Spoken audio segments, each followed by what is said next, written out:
કબરાવ ધામના બાપુની દીકરીનું પહેલા અપહરણ થયાની વાત ઉડી હતી. હવે તેને રાજી ખુશીથી લગ્ન કરી લીધાની વાત સામે આવી છે. કચ્છના ભચાઉ તાલુકામાં આવેલા પ્રસિદ્ધ યાત્રાધામ કબરાવના બાપુની દીકરીને એક ભુજનો બુકી 5 દિવસ પહેલા ઉઠાવી ગયો હતો. લાખો લોકોના આસ્થાના ધામમાં દર્શનના નામે આવતો વ્યક્તિ આવું કૃત્ય કરતા શ્રદ્ધાળુઓમાં ભારે આક્રોશ જોવા મળ્યો હતો. આ અંગે ભચાઉ પોલીસ મથકે ફરિયાદ પણ નોંધવામાં આવી હતી.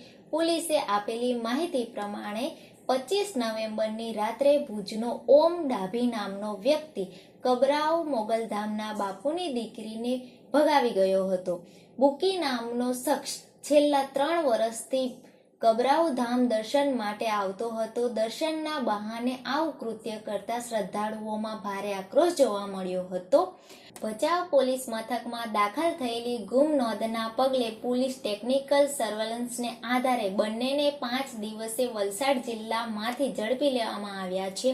અત્યાર સુધી એવું લાગી રહ્યું હતું કે મોગલધામના બાપુની દીકરીને બુકીએ અપહરણ કરી લઈ ગયો. પછી નવી માહિતી મળતી પ્રમાણે ભુજના આ બુકીએ બાપુની દીકરી સાથે કાયદેસર લગ્ન કરી લીધા છે. ભચાઉ પોલીસની ટીમ હવે બંનેને લઈને કચ્છ આવી રહી છે. દીકરીના કુટુંબજનો પોલીસ સ્ટેશનમાં હાજર છે. બીજી બાજુ બુકીનો પરિવાર પણ ભચાઉ જવા માટે રવાના થઈ ગયું છે.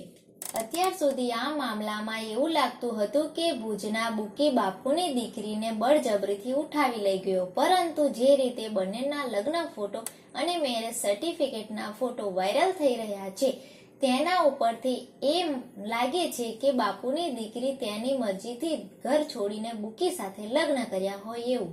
લાખો લોકોની જે શ્રદ્ધા કબરાવ ધામ સાથે જોડાયેલી છે એ કબરાવ ધામના સમાચાર સામે આવતા જ બાપુની દીકરીનું અપહરણ થયું છે ત્યારે પોલીસ કાર્યવાહી કરી હાલમાં બંને વલસાડથી ઝડપાયા છે અને બંને કાયદેસર લગ્ન કર્યા છે. પહેલા દીકરીનું અપહરણ થયું એવી વાત સામે, પછી દીકરી લગ્ન કરી લીધા છે એવી વાત સામે આવી છે.